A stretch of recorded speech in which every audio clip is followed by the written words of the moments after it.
War and Peace, Book 5, Chapter 20. Recording by Eva Harnick.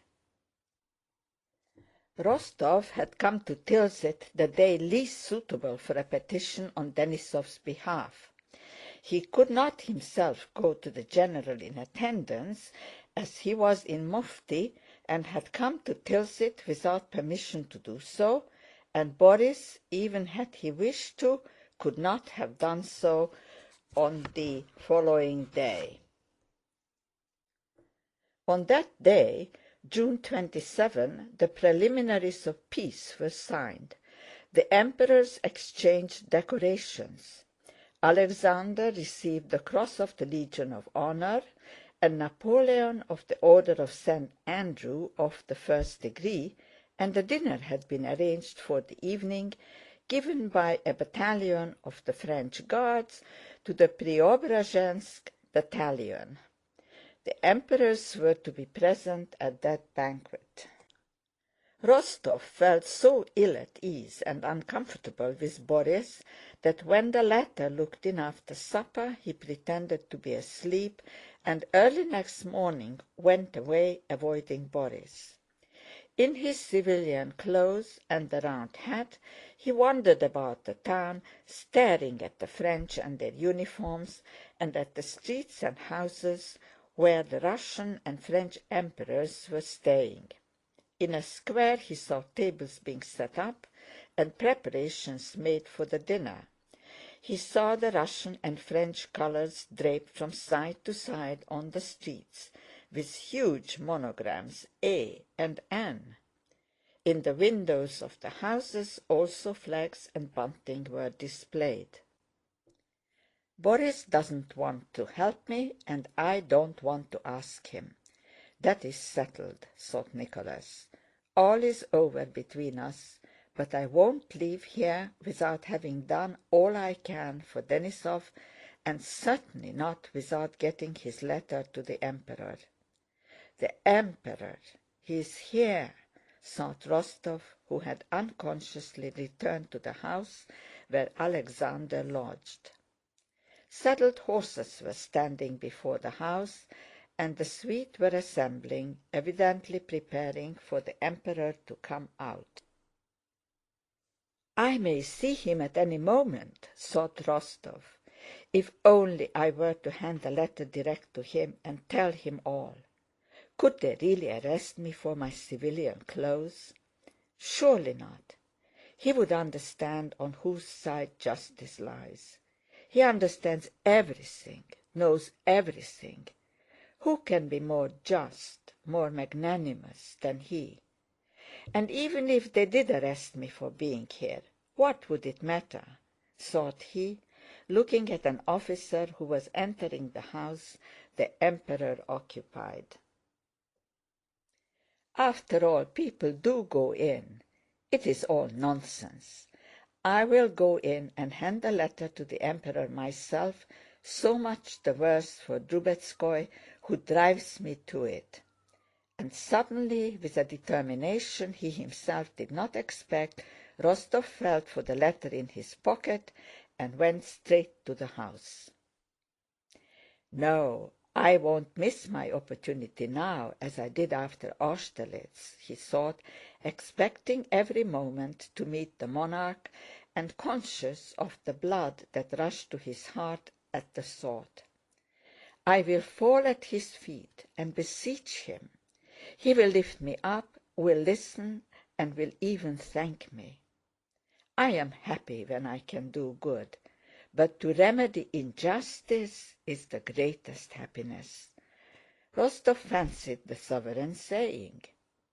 And passing people who looked after him with curiosity, he entered the porch of the Emperor's house. A broad staircase led straight up from the entry, and to the right he saw a closed door.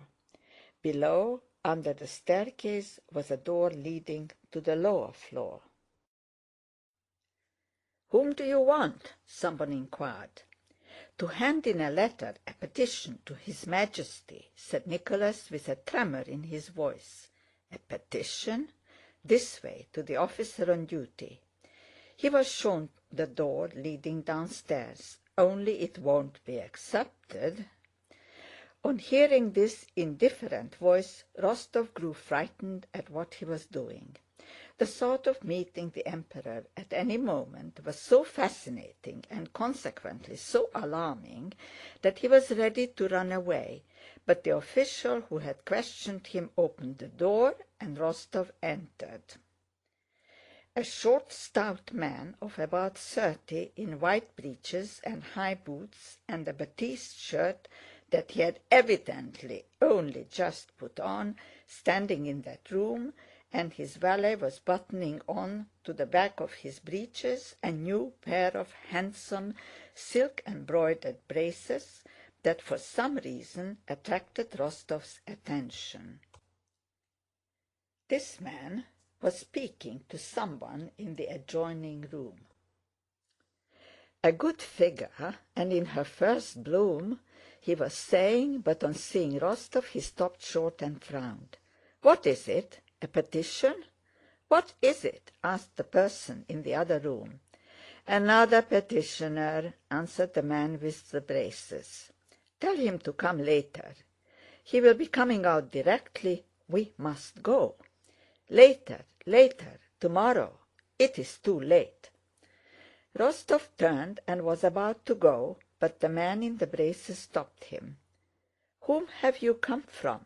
Who are you?" "I come from Major Denísov," answered Rostov. "Are you an officer?" "Lieutenant Count Rostov." "What audacity! Hand it in through your commander, and go along with you. Go!" And he continued to put on the uniform the valet handed him.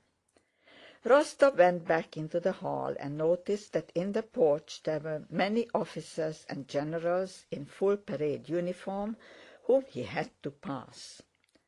Cursing his temerity, his heart sinking at the thought of finding himself at any moment face to face with the Emperor, and being put to shame and arrested in his presence, fully alive now to the impropriety of his conduct and repenting of it, Rostov, with downcast eyes, was making his way out of the house through the brilliant suite when a familiar voice called him and the hand detained him. "What are you doing here, sir, in civilian dress?" asked a deep voice. It was a cavalry general who had obtained the Emperor's special favor during this campaign and who had formerly commanded the division in which Rostov was serving. Rostov, in dismay, began justifying himself, but seeing the kindly jocular face of the general, he took him aside and in an excited voice told him the whole affair, asking him to intercede for Denísov, whom the general knew. Having heard Rostov to the end, the general shook his head gravely. "I am sorry, sorry for that fine fellow. Give me the letter."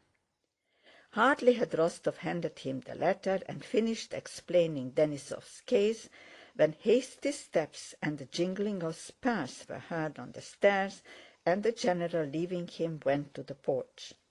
The gentlemen of the Emperor's suite ran down the stairs and went to their horses. Hain, the same groom who had been at Austerlitz, led up the Emperor's horse, and the faint creak of a footstep new at once was heard on the stairs. Forgetting the danger of being recognized, Rostov went close to the porch, together with some inquisitive civilians, and again, after 2 years, saw those features he adored, that same face and same look and step, and the same union of majesty and mildness.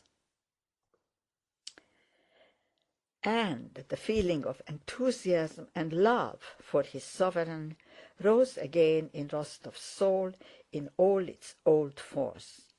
In the uniform of the Preobrazhensk regiment, white chamois leather breeches and high boots, and wearing a star Rostov did not know it was that of the Legion d'Honneur, the monarch came out into the porch, putting on his gloves and carrying his hat under his arm. He stopped and looked about him, brightening everything around by his glance. He spoke a few words to some of the generals, and recognizing the former commander of Rostov's division, smiled and beckoned to him. All the suite drew back, and Rostov saw the general talking for some time to the Emperor. The Emperor said a few words to him and took a step toward his horse.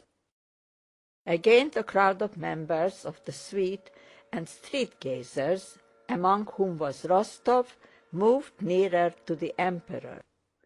Stopping beside his horse, with his hand on the saddle, the Emperor turned to the cavalry general and said in a loud voice, evidently wishing to be heard by all, "I cannot do it, General, I cannot, because the law is stronger than I," and he raised his foot to the stirrup.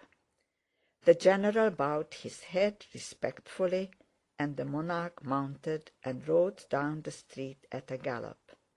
Beside himself with enthusiasm, Rostov ran after him with the crowd.